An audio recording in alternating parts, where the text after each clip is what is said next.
আমার উদ্ভাবনের পেটেন্ট সম্পূর্ণ করব ইনশাআল্লাহ এবং প্রযুক্তিটি বিশ্ববাসীর সামনে উপস্থাপন করব। এছাড়াও গ্র্যাভিটি ইঞ্জিন আমার একমাত্র গবেষণা প্রকল্প নয়। আমি বর্তমানে বিজ্ঞান ও প্রযুক্তির বিভিন্ন ক্ষেত্রে আরও একাধিক অত্যাধুনিক প্রকল্প নিয়ে গবেষণা ও উন্নয়ন কার্যক্রম পরিচালনা করছি। এর মধ্যে উল্লেখযোগ্য হল safety gadget, water board, real time translator এবং রোবোটিক্স প্রোগ্রাম। এসব প্রকল্পের লক্ষ্য মানুষের জীবনকে আরও নিরাপদ, সহজ, আধুনিক এবং প্রযুক্তি নির্ভর করে তোলা। গবেষণা অগ্রগতির ভিত্তিতে পর্যায়ক্রমে এইসব প্রকল্পের সম্পর্কেও বিস্তারিত তথ্য জনসম্মুখে প্রকাশ করা হবে।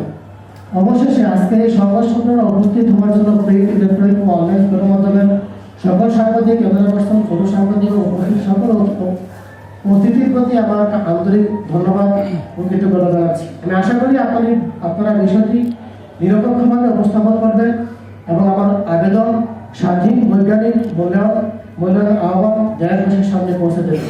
আপনাদের সকলকে ধন্যবাদ। এগুলো রাষ্ট্রীয়ভাবে কোথাও জমা দিয়েছেন কিনা? আমি একটু জানতে চাই যে আপনার নিরাপত্তার কারণটা কি এবং নিরাপত্তা কেন পাচ্ছেন এবং নিরাপত্তা প্রশ্ন ঘাটতি যদি সরকারের কাছে কোন ধরনের সহযোগিতা চাইলে আপনি উপকৃত হবেন পুরোপুরি চালিয়ে যেতে পারবেন?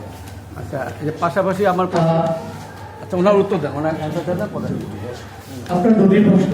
প্রথম প্রশ্নটা ছিল আমি নিরাপত্তা কেন চাইছি। আমি গত 6 জুলাই মাননীয় বিজ্ঞান ও প্রযুক্তি মন্ত্রীর সঙ্গে সাক্ষাৎ করি। তারপর এই সংবাদটি দৈনিক আমাদের সহ বিভিন্ন গণমাধ্যমে প্রকাশিত হয়। হবার পর আমার ল্যাবের আশেপাশে অচেনা লোকের আনাগোনা বেড়ে যায়। এইটাই আমি সবার সামনে উপস্থাপন করেছি। তবে আমি নিরাপত্তা চাইনি, যদি সরকার সেটি গুরুত্ব বিবেচনা করে সে সরকারের দায়িত্ব। 2 নম্বর প্রশ্ন ছিল যে